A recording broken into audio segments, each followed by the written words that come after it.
할렐루야. 시강남 공동체가 주관으로 함께 드려지는 새벽예배 나오신 우리 귀한 성도님들을 주님의 이름으로 환영하고 축복합니다. 이번 한 주간 시강남 공동체 주관으로 새벽예배가 드려지는데요. 우리 시강남 공동체 성도님들을 주변에 한 분이라도 아신다면 함께 기도해 주시고 또 격려해 주시면 감사하겠습니다. 오늘 우리에게 주시는 하나님의 말씀은 마가복음 3장 31절부터 35절까지의 말씀입니다. 저와 여러분이 한 절씩 교대로 읽고 마지막 절은 함께 읽겠습니다. 그때 예수의 어머니와 동생들이 와서 밖에 서서 사람을 보내어 예수를 부르니 무리가 예수를 둘러 앉았다가 여짜오되 보소서 당신의 어머니와 동생들과 누이들이 밖에서 찾나이다. 대답하시되 누가 내 어머니이며 동생들이냐 하시고 둘러앉은 자들을 보시며 이르시되 내 어머니와 내 동생들을 보라. 함께 읽겠습니다. 누구든지 하나님의 뜻대로 행하는 자가 내 형제요 자매요 어머니이니라. 아멘. 예수님께서 무리를 가르치고 계실 때에 예수님의 어머니 마리아와 형제 자매들이 어떤 이유에서든지 주님을 찾아와서 만나고자 했습니다. 마가복음 6장 3절을 보면 남자 동생들의 이름이 나오는데요. 야고보와 요셉과 유다와 시몬이었음을 알 수 있습니다. 여동생들의 이름은 나오지 않았지만 여동생들이라고 했으니까 최소한 2명 이상이었을 것입니다. 그런데 오늘 이 자리에 마리아의 남편 요셉은 없었습니다. 당시 1세기 팔레스타인의 평균 수명은 매우 짧았어요. 그래서 학자들이 볼 때 요셉은 이미 이전에 사망한 것으로 이야기합니다. 어제 본문인 21절을 보면 바리새인들과 귀신의 왕 바알세불 논쟁 이전에도 예수의 친족들이 예수님을 미쳤다라고 생각하고 찾아와서 그를 붙들려고 했습니다. 이때 친족들 중에 예수님의 가족들이 포함되었는지는 알 수 없지만 지금 예수님의 어머니와 형제 자매들이 찾아온 것은 친족들만큼 과격하지는 않아도 결국은 비슷한 목적 같습니다. 주님을 이해하지 못하고 말리기 위해서인 거죠. 참 놀랍죠. 메시아가 이 땅에 오셨는데 가족들의 지지와 믿음도 얻어내지 못한 나약한 메시아의 모습을 보여줍니다.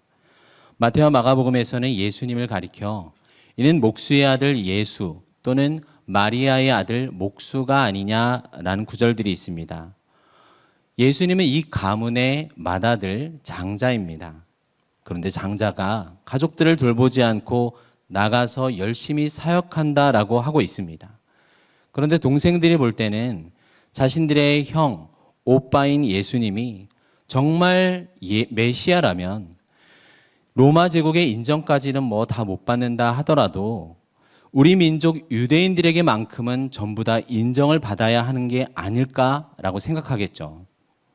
그런데 지금 보니까 종교 지도자들이 예수님을 인정하기는커녕 예수님을 잡아 죽이려고 하고 마치 귀신의 힘을 빌어서 사역한다라고 그렇게 비난까지 하고 있었습니다.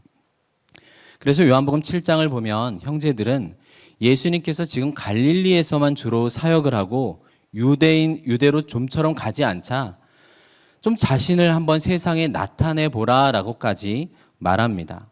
이런 말인 거죠. 뭐 형님 메시아라면서요.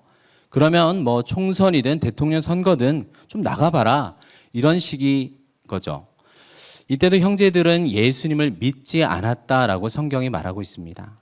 오늘 본문 31절 32절을 다시 읽어보겠습니다.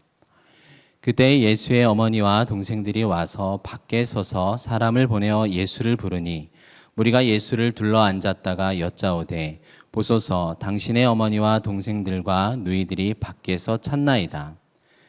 예수의 어머니와 동생들이 와서 밖에 서서 사람을 보내어 주님을 불렀습니다. 밖에 서서라는 말을 통해 예수님과 이미 거리감이 많이 느껴집니다. 그러자 무리가 예수를 둘러 앉았다가 예수님께 한 사람이 말하였습니다. 보소서 당신의 어머니와 동생들과 누이들이 밖에서 찾나이다. 그런데 예수님께서는 밖에 있는 가족들에게 대답하시는 게 아니라 자신에게 말한 사람에게 이렇게 말씀합니다. 우리 33절을 읽어보겠습니다. 대답하시되 누가 내 어머니이며 동생들이냐 하시고, 예수님의 말씀은 어떻게 들으면 자신의 육체적인 가족을 마치 부정하는 것 같이 들리시나요? 사실 결코 그렇진 않습니다. 예수님께서 효심이 없었거나 형제나 가족에 대한 사랑이 없지 않으셨어요. 예수님께서 12살이 되셨을 때 예루살렘에 갔다가 성전에 남아 계셨던 적이 있잖아요. 그 일을 통해서 내가 내 아버지 집에 있어야 할 줄을 알지 못하였나이까 라고 말씀하셨습니다. 이 말씀을 통해서 자신의 신분이 하나님의 아들이심을 분명히 아시고 보여주셨습니다. 그리고는 부모님과 함께 집으로 내려가서 순종하여 받으셨더라 라고 성경은 말합니다. 그뿐 아니죠. 나중에 십자가의 모진 고통 속에서도, 그 죽음을 겪는 그 상황 속에서도 사랑하는 제자에게 자기 어머니를 부탁하였습니다. 예수님이 십자가 위에서도 하늘 아버지의 뜻에 순종하면서도 내 부모를 공경하라 라고 하는 이 십계명의 계명을 완성하셨어요. 예수님이 역사상 가장 위대한 일을 이루고 계실 때에도 이 땅의 어머니를 위해서 준비하는 일을 잊지 않으셨습니다. 그래서 우리는 마치 신앙 때문에 가족들을 공경하는 일을 버리거나 대수롭지 않게 여겨서는 안 됩니다. 오히려 그들 안에 말씀이 역사할 수 있도록 더욱 잘 섬기고 인내하는 일이 필요하겠죠. 오늘날 새벽 예배 드리러 가야 돼 하면서 가족들 밥 안 차려주고 알아서 시켜 먹든지 말든지, 저녁도 나 오늘 모임 있어, 이렇게 하게 되면 결국은 복음이 가리워집니다. 교회 일이라면 예전엔 집안을 돌볼 겨를도 없이 밤낮으로 헌신했던 분들이 예전엔 믿음의 용사처럼 여겨지던 시대가 있었습니다. 그러나 그 시대의 한계 속에서 수고한 이 어른들을 우리는 이해하고 존중할 필요는 있지만, 그렇다고 신앙 때문에 내가 해야 될 기본 도리인 가족들을 책임지는 일을 잊어버려서는 안 됩니다. 오늘날 몇몇 이단들도 가족들을 버리는 것을 마치 그의 신앙이 옳은 것처럼 이야기하는 경우도 많습니다. 내가 예수 믿는 것을 부모님께서 인정하지 않으신다고요? 그러면 나는 부모님을 떠나겠습니다. 이렇게 되면 결코 안 되는 것이겠죠. 그래서 예수님 역시 지금 부모님에 대한 불순종이나 가정 안에서의 어떤 갈등을 조장하고 계신 것이 아니었습니다. 예수님께서 지금 육적인 혈연 관계를 부정한 것이 아니라면 예수님의 이 뜻밖의 말씀 안에는 아주 어떤 깊은 뜻이 담겨 있다라고 우리는 충분히 짐작할 수가 있겠습니다. 단순하게 육적인 가족보다도 더 중요하고 이것을 초월하는 근본적인 관계가 있다라는 것이겠죠. 우리 34절을 함께 읽겠습니다. 둘러앉은 자들을 보시며 이르시되 내 어머니와 내 동생들을 보라. 병행 본문인 마태복음 12장 49절에서는 손을 내밀어 제자들을 가리켜 이르시되 나의 어머니와 나의 동생들을 보라라고 하셨습니다. 그리고 여기 마가복음에서는 예수님께서 자신을 둘러앉은 자들을 보시면서 이들이야말로 자신의 어머니와 동생들, 가족이라 말씀하셨습니다. 지금 예수님의 육체적인 가족은 어디에 서 있었죠? 밖에 서 있었습니다. 그러나 예수님은 자신을 둘러앉은 사람들이 자신의 가족이다라고 하셨습니다. 그렇다면 주님을 둘러앉았다라는 것은 무슨 의미일까요? 그것은 누구나 하나님의 아들이신 예수님의 임재 앞에서는 어떤 결단이 필요하다라는 것을 보여줍니다. 예수님과 가장 가까이에는 지난 앞선 본문에서 세웠던 12제자들이 함께 있었을 것입니다. 12제자를 포함한 많은 제자들은 예수님과 함께하면서 예수님의 말과 행동을 보고 예수님의 눈빛을 바라보면서 예수님의 손을 만지고 예수님의 인격과 생각에 점점 동화되어 가는 자들입니다. 예수님을 닮아가고 예수님을 따라가는 자들입니다. 주님을 둘러 앉았다라는 것은 그들의 인생이 이제 주님을 중심으로 돌아간다라는 것입니다. 무엇을 하든지 너희는 하나님 나라와 의를 구하며 살으라라고 말씀하셨던 것처럼 이제 인생의 최고의 가치를 예수님께 두면서 살아가는 자들이 바로 예수님을 중심으로 둘러앉은 자들입니다. 이들이 바로 예수님의 새로운 천국 가족입니다. 사랑하는 성도 여러분, 여러분의 보좌에 주님을 두시고 그 아래에 그 옆에 앉아 계십니까? 혹시 예수님을 떠나서 삶의 진로를 고민하고 내 가정과 직장, 자녀의 교육, 배우자를 생각하고 있다면 마치 기지국과 연결되어 있지 않은 핸드폰처럼 본래의 목적과 역할을 제대로 할 수가 없습니다. 우리는 스스로 나의 안식과 평강, 위로를 가져올 수가 없어요. 우리는 연약합니다. 오직 예수님과의 관계 안에서 이 모든 복을 얻을 수 있어요. 하나님 아버지는 우리에게 아들과 함께 모든 것을 선물로 주십니다. 그런데 우리가 아들 예수님은 됐고 다른 선물들만을 달라라고 요구한다라는 것은 그런 사람은 결국 겉으로는 내 기도의 요청대로 응답받을지라도 결국 그의 영혼과 육체는 괴롭게 될 뿐입니다. 또한 예수님을 둘러앉았다라는 것은 예수님께 붙어 있는 자들끼리의 새로운 관계가 생겨났습니다. 예수님을 중심으로 만난 사람들은 서로를 알고 받아들여서 하나의 새로운 공동체가 된 것이죠. 남녀노소, 혈연과 인종, 모든 지역과 민족, 인간관계 등 지금까지 우리가 세상 속에서 알던 모든 권위와 구별과 이 내용들을 초월한 아주 새로운 관계인 것입니다. 이것이 바로 오순절 성령의 오심으로 이 땅에 세워진 교회 공동체입니다. 오직 하나님의 은혜로 성령의 능력으로 새롭게 맺어진 천국 백성입니다. 우리 35절을 함께 읽어보겠습니다. 누구든지 하나님의 뜻대로 행하는 자가 내 형제요 자매요 어머니이니라. 예수님께서는 또한 누구든지 하나님의 뜻대로 행하는 사람이야말로 자신의 가족이다라고 말씀하셨습니다. 예수님의 참 가족은 하늘아버지의 뜻을 추구하면서 이 땅을 살아가는 자들입니다. 그러한 공동체인 것이죠. 그렇다면 하나님의 뜻은 무엇일까요? 하나님의 뜻에 대해서 성경은 이곳저곳에서 말씀합니다. 주님을 보고 믿는 것이 하나님의 뜻이다라고 말씀합니다. 또한 너희의 거룩함이 하나님의 뜻이다라고 우리 성도의 거룩함에 대해서도 이야기합니다. 구원을 받으며 진리를 아는 데 이르는 것 역시 하나님의 뜻이라고 성경은 말합니다. 가장 중요한 것은 이 뜻은 하나님의 뜻이라는 것입니다. 가장 중요한 이 하나님을 떠나서 하나님의 뜻을 말할 수는 없습니다. 그래서 하나님을 전부로 여기고 행하는 하나님께 속한 것이 바로 모든 그것이 바로 하나님의 뜻이라고 할 수 있겠습니다. 결국 말씀 전체가 하나님의 뜻입니다.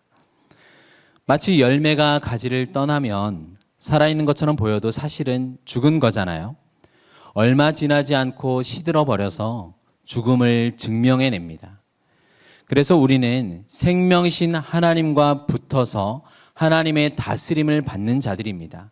그렇게 하나님의 다스림을 받는 자들이 하나님의 뜻을 또한 행할 수 있는 것입니다. 또한 하나님의 뜻대로 행한다라는 것은 우리의 시작이 하나님께로부터 왔음을 믿어야 합니다. 사람의 가치는 그 기원에서 비롯돼요. 사람이 만약 아메바, 원숭이 이런 데서 왔다라고 믿는 자는 그의 가치가 그 정도입니다. 그러니까 사람을 동물보다 못한 존재로 여기고 마음대로 행할 수 있게 되는 것이죠. 그러나 우리는 하나님에게서 비롯되었기에 우리에게는 하나님 형상의 가치가 있습니다. 그리고 또한 우리 삶은 하나님을 통해서 하나님으로 말미암아 움직입니다. 이렇게 하나님의 뜻은 섭리라고도 하죠. 하나님의 주권을 우리가 인정하면서 동시에 그 속에서 우리는 최선을 다해 하나님을 위해 자발적이고 또한 자유롭게 순종하게 됩니다. 마치 나는 하기 싫은데 억지로 예배드릴 수밖에 없다라고 생각하는 것은 운명론에 사로잡힌 생각입니다. 우리는 우리를 사랑하시는 하나님을 우리도 사랑함으로 예배에 나와 자유롭게 그리고 기뻐하며 예배드리는 것이죠. 그렇게 우리는 말씀에 순종하는 자들입니다. 또한 하나님이 목적이 되어 하나님께 달려가는 자가 바로 하나님의 뜻대로 행하는 자라 말할 수 있겠습니다. 내 생각이나 세상의 가치관이 목적이 아닌 거예요. 예수님께서 겟세마네 동산에서 땀이 핏방울처럼 변할 때까지 하나님의 뜻이 내 안에서 이루어지길 기도하셨습니다. 이처럼 예수님의 사명은 언제나 하나님의 뜻을 행하는데 그 목적을 두셨습니다. 예수님은 하나님의 뜻을 행하기 위해 이 땅에 오신 하나님의 아들이십니다. 우리가 서로 배우자, 부모, 자식을 향한 사랑은 이 땅에서 우리가 마주할 수 있는 가장 큰 사랑일 것입니다. 그러나 여전히 그 사랑은 인간적이며 연약한 사랑입니다. 우리가 가족이 아프거나 고난당할 때 내가 대신 겪어주지 못해서 안타깝지만 사실 그게 우리 인간의 사랑 한계인 것이죠. 그러나 주님보다 여러분을 사랑한 분은 이 세상에 아무도 없습니다. 죄로 인한 고통과 허무가 있고 인생의 참된 목적을 상실한 채 우리가 영원한 죽음으로 달려가고 있을 때 우리를 품으시고 대신 십자가 고난을 당하시고 죽기까지 우리를 사랑하신 분은 오직 예수 그리스도밖에 안 계신 것이죠. 주님께서 나를 대신해서 죽으셨으므로 나는 주와 함께 십자가에 죽고 나를 위하여 주님께서 다시 살아나셨기에 이제 그 생명의 길을 따라서 내가 순종하며 살아가는 자가 되는 것입니다. 예수님께서는 그런 제자들을 바라보시면서 너희가 바로 내 형제와 자매요 어머니라 라고 말씀하신 것입니다. 이 말씀은 밖에 서 있는 마리아와 그의 형제들과 누이들도 예외가 아니었습니다. 어떻게 보면 인간적으로 어머니 마리아에게는 이 말을 듣게 될 때 큰 상처가 되었을 수 있습니다. 하지만 예수님의 탄생부터 유년 시절을 지나 특별히 공생애와 십자가 아래에서 마리아는 내가 예수의 어머니라는 이 정체성을 내려놓아야 했습니다. 마리아 역시 자기의 뱃속에서 잉태하고 출산한 참 인간이신 예수님을 내 육신의 아들로 바라보는 것이 아니라 나를 구원할 메시아로 인정하고 그 믿음을 반드시 고백해야 했던 것이죠. 육신적인 어머니와 아들과의 관계가 이 관계가 만약 자신의 구원에 방해가 된다면 그것까지도 내려놓으라라고 주님은 요구하는 것입니다. 우리 역시 마찬가지입니다. 만일 우리가 예수님을 세상의 구주가 아닌 다른 분으로 관계를 맺고 있다면 그거 내려놓아야 합니다. 오늘날 많은 사람들은 예수님을 좋은 멘토요, 경영자, 철학자, 또는 정치적인 해방자로 여기기까지 합니다. 매년 이런 주제로 쏟아져 나오는 책들이 수백, 수천 권입니다. 하지만 그것이 우리가 만나는 예수의 모습 전부라면 그 예수님은 우리를 구원하지 못합니다. 오직 우리는 성경에 나타난 대로 메시아, 그리스도이신 예수님을 붙들 때, 그런 예수님을 믿을 때 구원을 받습니다. 감사하게도 마침내 예수님의 십자가와 죽음, 이 십자가 죽음과 부활, 승천 이후에 예수님의 어머니와 형제들도 이 구원을 믿음으로 받아들이게 됩니다. 사도행전 1장 14절에서 예수의 어머니 마리아와 예수의 아우들이 더불어 마음을 같이하여 오로지 기도에 힘썼더라라고 말씀합니다. 그들이 모두 기도하던 중에 오순절날 성령을 받게 되잖아요. 이후 주님의 형제인 야고보와 유다는 교회를 위하여 크게 힘쓰는 자들이 되었습니다.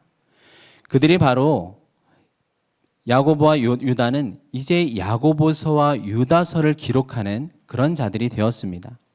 그 편지들의 서두에 야고보와 유다는 자신을 소개할 때 나는 주 예수의 형제다라고 말하지 않습니다. 무엇이라고 소개합니까? 하나님과 주 예수 그리스도의 종 야고보는, 예수 그리스도의 종 유다는, 육체적으로 예수님의 가족이었던 마리아와 형제들 역시 영적으로 주님의 새로운 천국 가족이 되었습니다. 사랑하는 성도 여러분, 여러분의 가족 중에 아직 예수를 믿지 못한 분이 있습니까? 그들이 천국 가족이 되기를 간절히 기도하기를 소망합니다. 그리고 여러분이 속한 교회 공동체를 아끼고 사랑하길 바랍니다. 우리의 어떠한 혈통, 업적, 열심, 노력, 재산이나 어떤 우리가 사회적인 지위나 인품 이런 어떤 것도 우리가 하나님 나라 백성이 되는데 기여한 것은 전혀 없습니다. 그렇다면 우리가 어떤 것으로도 우리의 천국 가족들을 판단하거나 제한해서는 안 됩니다. 더 이상 상대방에게 우리는 사랑받을 만한 기준을 찾아서는 안 되는 것이죠. 하나님께서 우리에게서 어떤 사랑의 근거를 찾지 않으시고 하나님 스스로 그 자신 안에서 우리를 사랑할 근거를 발견하듯이 우리도 그 하나님 사랑 안에서 서로를 사랑하는 것입니다. 그렇게 되면 상대방을 사랑할 이유는 우리에게도 넘쳐나게 됩니다. 그렇게 우리 모두 오늘 하나님의 뜻대로 행하는 자들이 되기를 소망합니다. 그런 여러분이 바로 오늘 예수님 앞에 둘러앉아 있는 그러한 제자들입니다. 함께 기도하겠습니다. 하나님 아버지, 독생자 예수 그리스도를 통해 우리를 하나님의 자녀로 삼아주신 큰 은혜에 감사드립니다. 우리가 천국 백성이 되었사오니 예수님을 닮아가는 인격과 향기로 말씀에 순종하는 자가 되기를 소망합니다. 우리의 생명이신 아버지 하나님과 동행하며 아버지께서 기뻐하시는 뜻을 오늘 또 행하게 하여 주시옵소서. 예수님의 이름으로 기도드립니다. 아멘.